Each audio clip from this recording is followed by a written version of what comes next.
हमने पहले के वीडियो में पार्ट 1 ईदगाह का सार और उसके प्रश्न 1 से 6 तक पढ़े थे।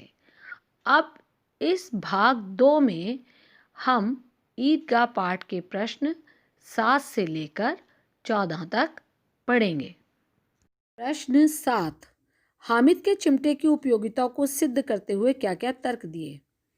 हामिद ने चिमटे की उपयोगिता को सिद्ध करने के लिए निम्नलिखित तर्क दिए। क, खिलौने जल्दी नष्ट हो जाते हैं मगर चिमटे का कुछ नहीं बिगड़ेगा, यह चलता रहेगा। ख, दादी चिमटा देखकर उसको लाखों दुआएं देगी, उसे स्नेह से गले से लगा लेगी और लोगों के पास उसकी तारीफ करेगी। ग, गर्मी सर्दी बारिश इत्यादि में इसका कुछ नहीं बिगड़ेगा। घ, चिमटे का प्रयोग कई रूप में हो सकता है। यह खिलौने के रूप में, रोटियां सेकने के लिए तथा हाथ में मजीरे के समान प्रयोग में लाया जा सकता है। प्रश्न 8, गांव से शहर जाने वाले रास्ते के मध्य पड़ने वाले स्थलों का ऐसा वर्णन लेखक ने किया है मानो आंखों के सामने चित्र उपस्थित हो रहा है। अपने घर और विद्यालय के मध्य पड़ने वाले स्थानों का अपने शब्दों में वर्णन कीजिए। मेरे घर और विद्यालय के मध्य 5 किलोमीटर का फासला है। मैं सरकारी कॉलोनी में रहता हूँ। ये 2 मंजिला वाली छोटी इमारतों का समूह है। इसके मध्य में हमारे इलाके का मुख्य बाजार पड़ता है। हम अपने मकान की गली से निकलकर इस मुख्य बाजार की सड़क पर पहुँच जाते हैं। इसके दोनों ओर आम वाले तथा केले वाले ठेला लगाकर बैठे रहते हैं। गली से दाएं ओर मुड़ने पर मुख्य सड़क आती है। इसकी एक ओर छोटे छोटे ढाबे बने हुए हैं जहां पर बाजार में काम करने वाले मजदूर दोपहर के समय खाना खाने आते हैं और जब सुबह जाते हैं तो यह सब सुनसान होता है। लेकिन विद्यालय से लौटने समय यहाँ पर बहुत भीड़ होती है। कुछ दूरी पर जाने पर हमें फिर दाईं ओर जाना पड़ता है जिससे एक और मुख्य सड़क आती है। यह सड़क बहुत लंबी है। इसके दोनों ओर सरकारी कॉलोनियों की कतारें हैं। इसी सड़क पर आगे चलकर बाईं ओर एक माता का गुलाबी रंग का मंदिर है। इस मंदिर के बाहर पानी का बर्मा बना हुआ है। बच्चे प्राय इसे चलाकर भाग जाते हैं। आगे चलने पर इसी सड़क के ऊपर एक बहुत बड़ा पुल बना हुआ है जिस पर से गाड़ियां गुजरकर जाती हैं। यहाँ पर दोनों ओर कचौड़ी तथा रसगुल्ले वाले साइकिल पर अपना सामान लेकर खड़े मिलते हैं। यहाँ पर छाया होती है अतः यह स्थान उनके आराम से बैठने के लिए उचित है। उसके 100 कदमों की दूरी पर हमारा विद्यालय आता है। यही मेरे घर से विद्यालय तक का मार्ग है। प्रश्न 9, बच्चे हामिद ने बूढ़े हामिद का पाठ खेला था। बुढ़िया अमीना बालिका अमाना बन गई। इस कथन में बूढ़े हामिद और बालिका अमीना से लेखक का क्या आशय है स्पष्ट कीजिए। हामिद बहुत छोटा था। वह अन्य बच्चों के समान ही था। उसकी उम्र पैसे की अहमियत और घर वालों की ज़रूरतों को समझने की नहीं थी। उसने फिर भी यह समझा और उन पैसों को व्यर्थ में नष्ट नहीं किया। अपनी दादी के काम को सरल बनाने के लिए चिमटा खरीदा। प्राय बच्चे खाने पीने तथा खिलौने खरीदते समय पैसों की बर्बादी करते हैं। हामिद ने ऐसा नहीं किया। एक बड़े व्यक्ति के समान घर की ज़रूरत पर ही पैसा खर्च किया। तब वह बूढ़ा हामिद बन गया था। उसे अपनी जिम्मेदारियों का तथा घर की हालत के विषय में पता था। उधर दूसरी ओर अपने पोते द्वारा किए गए कार्य से दादी प्रसन्न हो गई। वह जहाँ दुखी थी वहीं एक बच्चे के समान हैरान थी। अतः बच्चों के समान रोने लगी। वह भूल गई कि वह उम्र में हामिद से बहुत बड़ी है।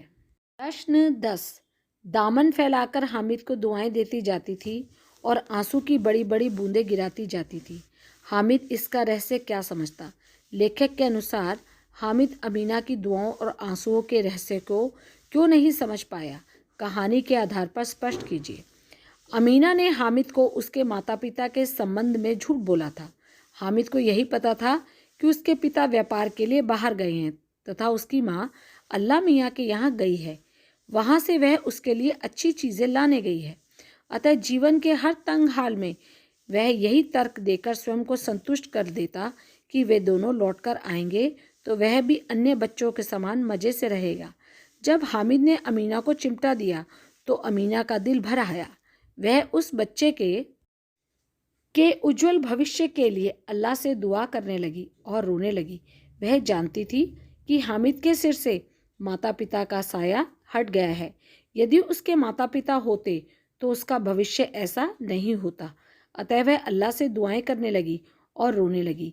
यही कारण था कि हामिद इस रहस्य से अनजाना था। प्रश्न 11, हामिद के चरित्र की कोई 3 विशेषताएं बताइए। हामिद के चरित्र में वैसे तो विशेषताएं ही विशेषताएं हैं, परंतु उसकी 3 विशेषताएं बहुत विशेष हैं। वे इस प्रकार हैं। क, समझदार। हामिद अपनी उम्र के बच्चों से अधिक समझदार है। वह दादी के दिए पैसों को समझदारी से खर्च करता है। इसके अतिरिक्त जब उसके मित्रों द्वारा उसे चिढ़ाया जाता है तो वह ना घबराता है और ना ही भागता है। वह सबका उत्तर बहुत समझदारी से देता है। चतुर। हामिद बहुत चतुर बच्चा है। वह अपनी कमी को चतुराईपूर्ण बातों से ढक देता है। उसके पास अपने अन्य मित्रों के समान पैसा नहीं है, अतः जब वे खिलौने खरीदते हैं और मिठाई खाते हैं तो वे उसके अवगुण बताकर स्वयं को बचा लेता है। ग, भावुक और अपनों से प्रेम करने वाला। हामिद भावुक और अपनों से प्रेम करने वाला है। वह अपनी दादी की सुविधा के लिए चिमटा खरीदता है। यह उसकी भावुकता और प्रेम का प्रमाण है। प्रश्न 12, हामिद के अतिरिक्त इस कहानी के किस पात्र ने आपको सर्वाधिक प्रभावित किया और क्यों? इस पाठ ने हमें हामिद के बाद दादी के पात्र ने सबसे अधिक प्रभावित किया। दादी ऐसा पात्र है जिसमें ममता, बचपना, समझदारी, कर्तव्यनिष्ठा इत्यादि गुण भरे हुए हैं। यदि बच्चों की दादी इतनी ममतामयी है तो बच्चे स्वयं ही जिम्मेदार और सद्गुणों से युक्त हो जाएंगे। यही कारण है कि हमें यह पात्र सबसे अधिक प्रभावित करने वाला लगा। प्रश्न 13, बच्चों में लालच एवं एक दूसरे से आगे निकल जाने की होड़ के साथ साथ निश्चलता भी मौजूद होती है। कहानी से कोई 2 प्रसंग चुनकर इस मत की पुष्टि कीजिए। यह कथन सत्य है कि बच्चों में लालच एवं आगे निकल जाने की होड़ के साथ साथ निश्चलता भी मौजूद होती है। पाठ के 2 प्रसंग इस प्रकार हैं। क, मोहसिन, अच्छा अब की जरूर देंगे हामिद, अल्लाह कसम ले जा। हामिद, रखे रहो, क्या मेरे पास पैसे नहीं हैं? सम्मी, 3 ही पैसे तो हैं, 3 पैसे में क्या क्या लोगे? महमूद, हमसे गुलाब जामुन ले लो। हामिद, मोहसिन बदमाश है। हामिद, मिठाई कौन बड़ी नेमत है, किताब में इसकी कितनी बुराइयां लिखी हैं। मोहसिन, लेकिन दिल में कह रहे होगे कि मिले तो खा लें, अपने पैसे क्यों नहीं निकालते? महमूद, हम समझते हैं इसकी चालाकी, जब हमारे सारे पैसे खर्च हो जाएंगे तो हमें ललचा ललचा कर खाएगा। ख, हामिद ने हारने वालों के आंसू पोंछे। मैं तुम्हें चिढ़ा रहा था, सच। यह चिमटा भला इन खिलौनों की क्या बराबरी करेगा? मालूम होता है अब बोले। लेकिन मोहसिन की पार्टी तो इस दिलासे से संतोष नहीं होता। चिमटे का सिक्का खूब बैठ गया था। चिपटा हुआ टिकट अब पानी से नहीं छूट रहा है। महमूद, लेकिन इन खिलौनों के लिए कोई हमें दुआ तो ना देगा? महमूद, दुआ के लिए फिरते हो, उल्टे मार ना पड़े, अम्मा ज़रूर कहेगी कि मेले में यही मिट्टी के खिलौने मिले तुम्हें। 14, प्रेमचंद की भाषा बहुत सजीव, मुहावरेदार और बोलचाल के निकट है। कहानी के आधार पर इस कथन की सार्थकता स्पष्ट कीजिए। प्रेमचंद शब्दों के जादूगर कहे जाते हैं। उनकी प्रभावी भाषा ही पाठकों को आरंभ से लेकर अंत तक बांधे रखती है। उनकी भाषा में बनावटीपन के स्थान पर सजीवता है। मुहावरों का प्रयोग करके वे भाषा में जान डाल देते थे। उनकी भाषा आम बोलचाल की भाषा है। जो इसका विशेष गुण है वे इसमें मुहावरे, हिंदी, अंग्रेजी तथा ग्राम भाषा के शब्दों का प्रयोग करके उसे सजीव बना देते हैं।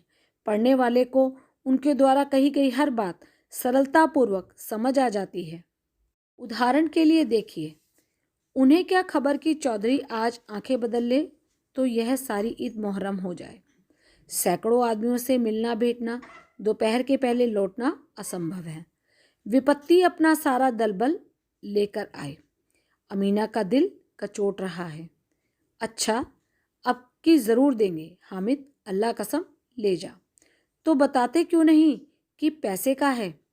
ऐसे छा गई कि तीनों सुरमा मुंह ताकते रह गए, मानो कोई थेलजा कंकोआ किसी गंडे वाले कंकोए को काट गया था। हामिद ने मैदान मार लिया। कानून की गर्मी दिमाग पर चढ़ जाएगी कि नहीं, इन सब वाक्यों को पढ़कर स्पष्ट हो जाता है कि प्रेमचंद की भाषा बहुत सजीव, मुहावरेदार और बोलचाल के निकट है।